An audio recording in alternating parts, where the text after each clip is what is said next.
সেকেরকোট দ্বারকাবাড়ি এলাকায় অবস্থিত বিদ্যুৎ নিগম অফিসে বিল জমা দিতে এসে গত এক মাস ধরে চরম ভোগান্তির শিকার হচ্ছেন গ্রাহকরা। অভিযোগ, অফিসের সার্ভার দীর্ঘদিন ধরে অচল থাকায় কাউন্টারে বিদ্যুৎ বিল গ্রহণ করা যাচ্ছে না।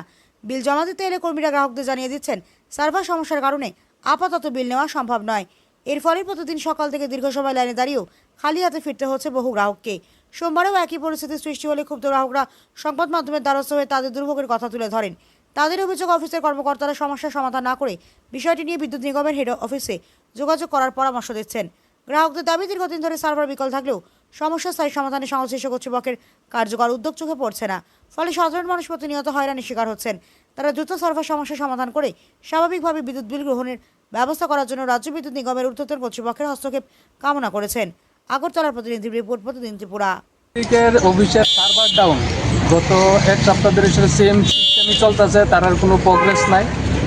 28 তারিখ আমি রিচার্জ করাইতে আইছি, তো কইছে যে সকাল 9টার সময় আইছি, বিকাল 6টার সময় গেছি রিচার্জ করাইছি। তো কইছে যে এক সপ্তাহের মধ্যে তাদের যে হেড অফিসের এখানে ব্রাঞ্চের যে হেড আছে তাই না, কইছে যে এক সপ্তাহের মধ্যে ঠিক হয়ে যাবো গাড়িটা। সেম ওই সময় মানে কম ইউনিট দিছে, কি চার্জ মার্চ তারা দিয়ে কাটছে। তো আজকে আবার আইছি, সেম 10টার সময় দাঁড়াইছি, এখনো 3টা সাড়ে 3টা বাজে, সেম সিস্টেমে তারা সার্ভার ডাউন।